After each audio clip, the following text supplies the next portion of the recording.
Carlos was the janitor. He worked in a very big church. The church stood tall in the city. It had beautiful stained glass windows. Sunlight streamed through them each morning. Golden light danced on the floors. Carlos felt peaceful in this grand place. He loved its quiet holiness and calm. He considered it his special duty to care for it. He wanted it to be a welcoming space for everyone. Carlos was a quiet man. He did his work with great care. He swept the long, echoing aisles. He polished the old wooden pews until they shone. He made sure every corner was tidy. The church always sparkled because of his efforts. He arrived early each and every day. Before anyone else was there, Carlos was working. He wanted the church to be perfectly ready for all who came. Every morning, Carlos did something very special. It was a quiet, personal ritual for him. He walked slowly to the big altar. He stood there for just a moment in the silence. Then he would say a simple, heartfelt prayer. "Good morning, Jesus," he would whisper softly. "It's Carlos. I'm here to do my work today." It was a very short prayer, true, but it came straight from his loving heart. He said this prayer every single day. For many, many years, this was his consistent way. He did not offer a long list of requests. He did not make a loud declaration for all to hear. It was just a simple, honest greeting, a quiet hello to his dear friend, Jesus. Carlos truly felt that Jesus heard him. This little prayer started his day in the best way possible, full of peace. Carlos never ever missed his morning greeting. It did not matter if the sun shone brightly, or if gentle rain pattered on the high roof. Even when white snow covered the ground outside, Carlos was always there, faithful and true. He unlocked the heavy big church doors. He walked quietly to the familiar altar. His greeting was always exactly the same, always soft, always gentle, and always sincere. Some people perhaps might think his prayer was too small. They might say it was not nearly enough. They might wonder why he did not ask for more. But for Carlos, it was absolutely perfect. It was his own special way to connect with God. He didn't need big, fancy words. He just needed to share his presence and his heart. He knew deep down that Jesus understood his simple heart. This simple act filled his soul with peace. Then, one morning, Carlos did not feel well at all. His whole body ached with a deep weariness. He felt very, very tired, more than usual. He tried his best to get up from his bed. He wanted so much to go to the church. He wanted to say his important morning greeting, but alas, he was too weak to even walk. This new reality made Carlos feel quite sad. He missed his church terribly.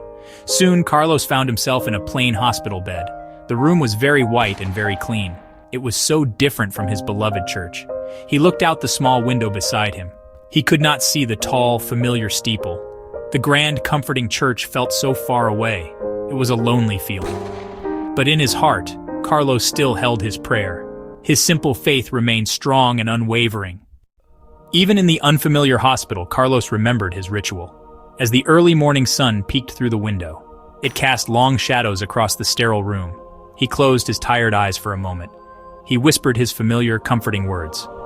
"Good morning, Jesus," he said softly, his voice a bit weak. "It's Carlos. I am here, even now." His voice was frail, but his spirit was still bright.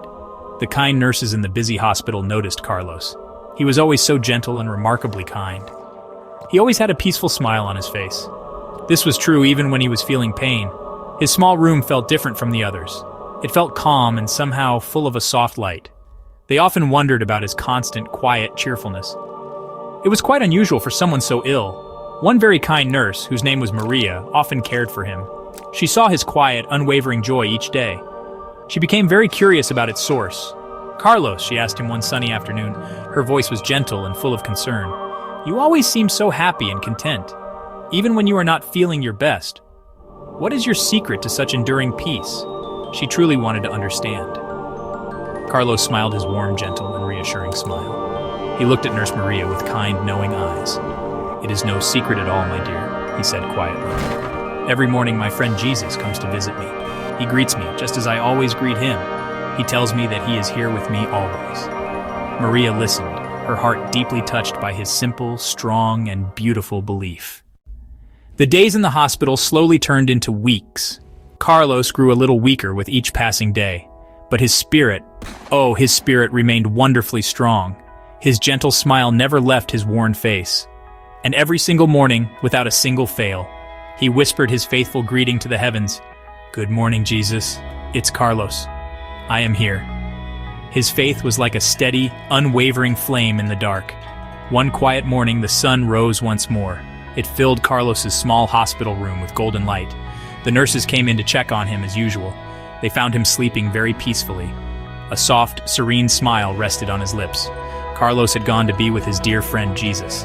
He looked truly at rest, finally free from pain. His journey on earth was complete. Nurse Maria felt a strange mix of sadness and peace. As she helped to gently tidy Carlos's small room, her eyes fell upon his little bedside table. There, she saw a small, folded piece of paper. It looked like a little, precious note. She was quite sure it wasn't there the night before. She picked it up carefully, her heart pounding a little. With gentle, trembling fingers, Maria unfolded the note.